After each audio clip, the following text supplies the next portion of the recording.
क्या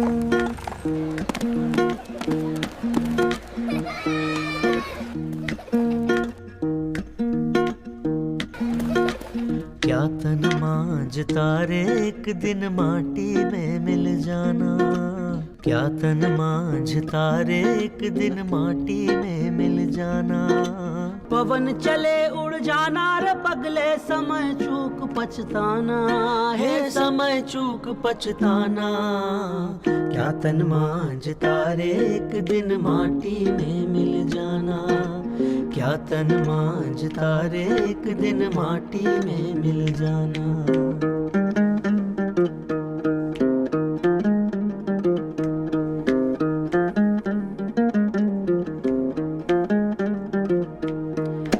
चार जना मिल गढ़ी बनाई, चढ़ा काठ की डोली, चारों तरफ से आग लगा दी, फूंक दई रे जैसे होरी, हे फूंक दई रे जैसे होरी।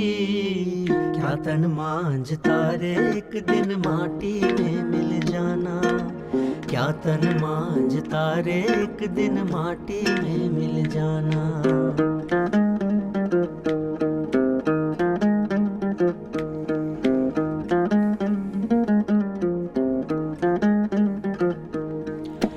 हाड़ जले जैसे बन की लकड़ियाँ, केस जले रे जैसे घासा। हे हाड़ जले जैसे बन की लकड़ियाँ, केस जले जैसे घासा रे। कंचन जैसी काया जल गई, कोई ना आए पासा, हे कोई ना आए पासा। क्या तन मांझता रे एक दिन माटी में मिल जाना, क्या तन मांझता रे एक दिन माटी में मिल जाना।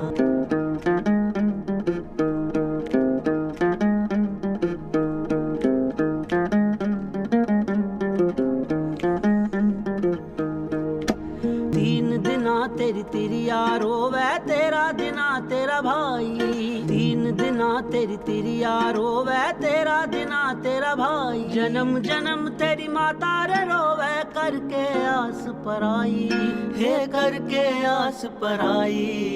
क्या तन मांझता रे एक दिन माटी में मिल जाना, क्या तन मांझता रे एक दिन माटी में मिल जाना।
आप सब जानते हो ये गुप्त सभा क्यों बुलाई गई है।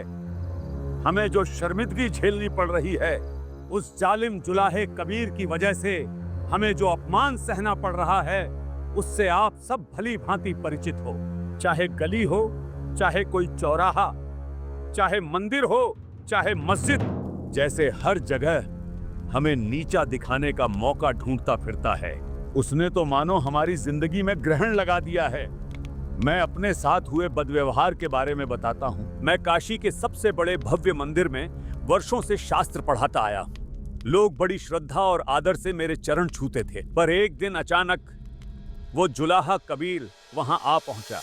यज्ञ, व्रत, दान ही मोक्ष का मार्ग हैं, यही परंपरा है। आप भोली भाली जनता को गुमराह कर रहे हो। असली दान वही है जिससे आत्मा का उद्धार हो, और उद्धार केवल नाम सुमिरन से होगा। जुलाहे, तू वेदों का अपमान करता है। मैं वेदों का अपमान नहीं करता, मैं उनका सार कहता हूं। वेद भी यही कहते हैं कि मोक्ष नाम सुमिरन से है और परमात्मा साकार है, जिसका प्रमाण हमें ऋग्वेद मंडल 9 सूक्त 82 मंत्र 1 में मिलता है। हमें सिर्फ उसी परमात्मा की भक्ति करनी चाहिए। झूठ बोलता है ये, झूठ है ये।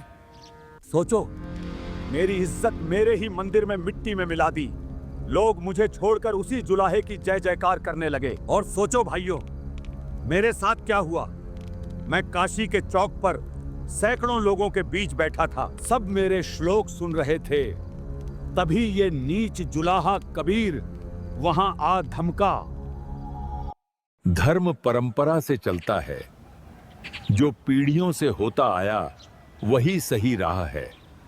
पंडित जी, क्यों भोली जनता को बहका रहे हो?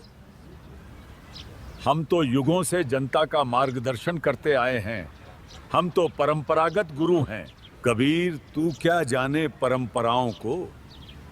तू तो न हिंदू है न मुसलमान। त्योहार, यात्रा, व्रत और तीर्थ स्नान, यही मोक्ष का मार्ग है। व्रत करें से मुक्ति हो तो अकाल पड़े क्यों मरते हैं? तीर्थ जल में कच्छ और मच्छा जीव बहुत से रहते हैं। ये सब चीजें तो हम जैसे सच्चे गुरु ही बता सकते हैं। भाइयों, सद्गुरु वही होता है जो शास्त्रों के अनुसार ज्ञान दे। व्रत करने से मुक्ति नहीं होती पंडित जी। गीता अध्याय 6 श्लोक 16 में भी लिखा है, ये साधना ना तो ज्यादा खाने वाले की ना बिल्कुल न खाने वाले की सफल होती है। बिल्कुल न खाना मतलब व्रत रखना, अर्थात ये व्यर्थ है।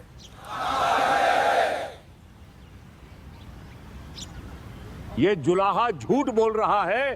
गीता में ऐसा कुछ नहीं लिखा है। ये जुलाहा मुझे चौक में नीचा दिखा गया।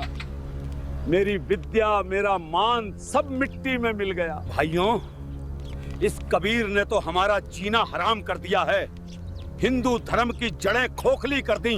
केवल हिंदू ही नहीं, ये जुलाहा मुसलमानों को भी नहीं बख्श रहा है। सुनो, मेरे साथ क्या हुआ। ये अल्लाह का घर है।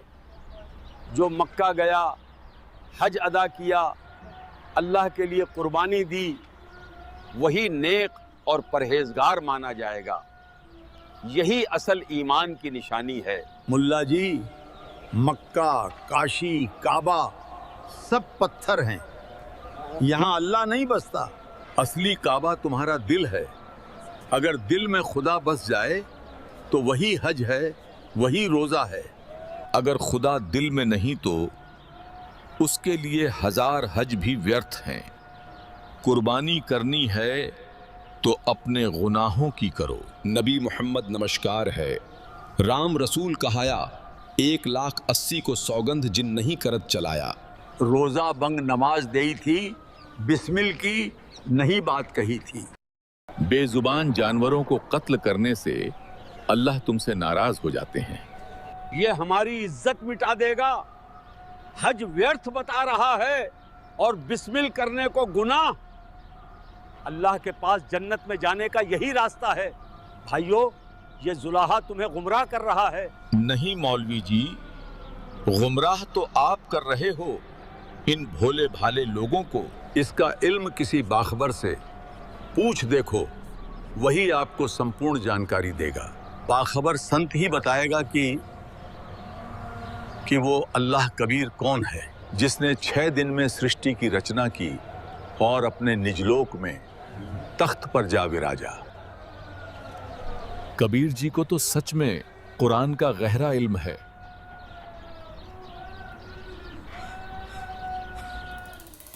भाइयों, हमारी मस्जिदों में घुसकर ये हमारी आबरू मिटा रहा है।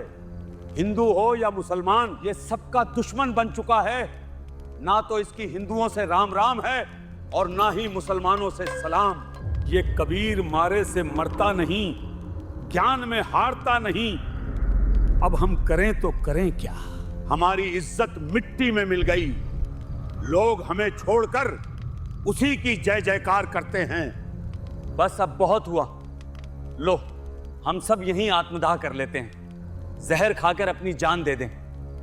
ऐसी जिल्लत की जिंदगी जीने से अच्छा है मौत। हौसला रखो, मौत समाधान नहीं है। याद रखो, हम सबका दुश्मन एक है। अगर हम खुद ही हार मानकर जान दे देंगे तो क्या होगा? हमारा दुश्मन तो स्वतः ही जीत जाएगा। एक उपाय है। एक पीर साहब हैं, वे कबीर से उतनी ही नफरत करते हैं जितनी हम करते हैं। वही हमारी मदद करेंगे इस कबीर को रास्ते से हटाने में। अरे मुल्ला जी, जल्दी बताओ, ऐसे कौन पीर साहब हैं जो हमारी मदद कर सकते हैं? उन पीर साहब का नाम है शेख तकी। क्यों ना हम सब मिलकर सिकंदर लोदी के दरबार चलें और पीर शेख तकी जी से मुलाकात करें। आपने बिल्कुल सही कहा। यही आखिरी उम्मीद है हमारी काफिर कबीर से निजात पाने की। हाँ, सही कहा। अगर शेख तकी हमारे साथ हो जाएं तो कबीर को कोई नहीं बचा सकता।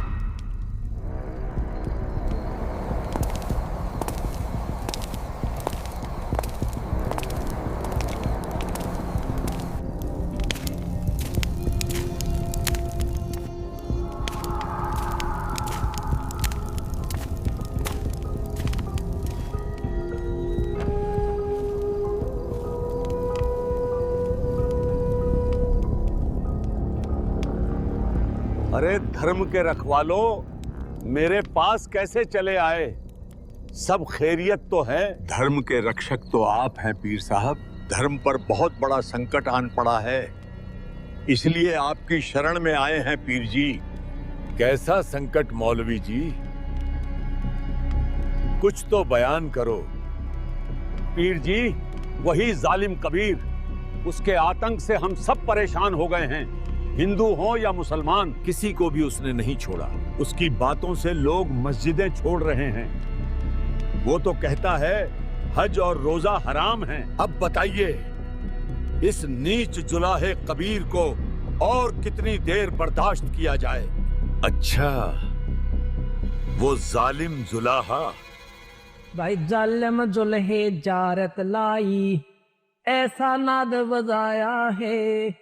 जालिम जुल्हे जारत लाई, भाई काजी पंडित पकड़े पछाड़े। तिनको जवाब नहीं आया है। जालिम जुल्हे जारत लाई, ऐसा नाद बजाया है। जालिम जुल्हे जारत लाई, ऐसा नाद बजाया है। जालिम जुल्हे जारत लाई, गिरसट दर्शन सब खारिज कीने। दोनों दीन चताया है। जालिम जुल्हे जारत लाई, ऐसा नाद बजाया है। जालिम जुल्हे जारत लाई, ऐसा नाद बजाया है। जालिम जुल्हे जारत लाई।